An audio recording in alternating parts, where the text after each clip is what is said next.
सोने का अंडा। अध्याय 1। चमत्कारी सुबह।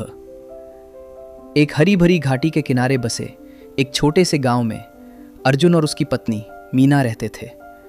वे बहुत अमीर नहीं थे, लेकिन उनके दिल बड़े थे। उनके पास एक छोटा सा खेत था, एक गाय थी और एक पुरानी भूरी मुर्गी थी जिसे वे प्यार से लक्की कहते थे। एक ठंडी सुबह जब खेतों पर अभी भी धुंध छाई हुई थी, मीना अंडे लेने गई।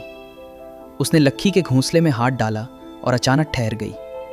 वहाँ भूसे में धीमी रोशनी से चमकता हुआ एक अंडा था जैसा उसने पहले कभी नहीं देखा था। वह चिकना था, भारी था और ठहरे हुए पानी पर सूरज की तरह चमक रहा था। वह शुद्ध सोने से बना था। अध्याय 2।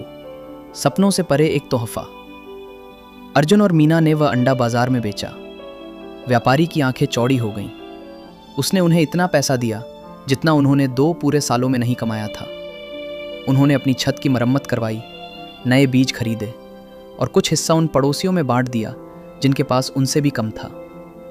अगली सुबह लक्की ने फिर एक सोने का अंडा दिया और उसकी अगली सुबह फिर एक। अर्जुन ने कहा, हर सुबह एक अंडा। इस हिसाब से हम फिर कभी भूखे नहीं रहेंगे। जल्द ही उनका छोटा सा घर गर्म और भरा पूरा हो गया। बच्चों के पास नए जूते थे, दस्तरखान पर अच्छा खाना था। जिंदगी पहली बार काफी लगने लगी। अध्याय 3। और की भूख। लेकिन जैसे जैसे हफ्ते बीते, अर्जुन बदलने लगा। वह रात को जागता और गिनता रहता, एक अंडा रोज, 30 महीने में। क्या हो अगर वो एक साथ सब पालें। एक शाम उसने कहा, मीना, अगर लक्की के अंदर इतने सारे सोने के अंडे हैं तो इंतजार क्यों करें। हम उसे खोल देते हैं और सब एक साथ निकाल लेते हैं। कल सुबह तक हम घाटी के सबसे अमीर लोग होंगे। मीना ने धीरे से सिर हिलाया। ये मत करो अर्जुन, हमारे पास काफ़ी है, बहुत काफ़ी है। लेकिन लालच ने उसकी समझ को निगल लिया था। उस रात जब मीना सो गई, अर्जुन चुपके से मुर्गी खाने की तरफ निकल पड़ा। अध्याय 4। खाली घोंसला। उसे कुछ नहीं मिला। लक्की अंदर से एक साधारण मुर्गी ही थी।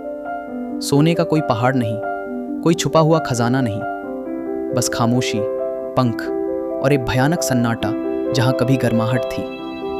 अगली सुबह कोई अंडा नहीं था। उसके अगले दिन भी कुछ नहीं। लक्की जा चुकी थी और उसके साथ वो हर सुनहरी सुबह भी जो उन्होंने कभी जानी थी।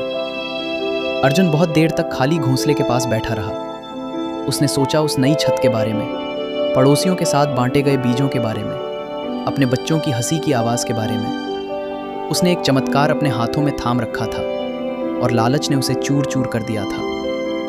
उपसंहार, जो बचा रहा। सालों बाद अर्जुन और मीना उसी खेत पर बूढ़े हो गए। वे धनी नहीं थे, लेकिन समझदार थे। अर्जुन कभी नहीं भूला वो सबक जो लक्की ने उसे दिया था, कि हर रोज़ थोड़ा थोड़ा देने वाली नेमत उस सोने से कहीं ज़्यादा कीमती है जो तुम एक बार में झटक सकते हो। शांत शामों में वह ये कहानी अपने पोते पोतियों को सुनाता, जो बड़ी बड़ी आंखों से सुनते, और वह हमेशा एक बात से खत्म करता, बस इतना काफ़ी है। उन्होंने हमेशा कहा, यही किसी भी भाषा में सबसे अमीर शब्द है।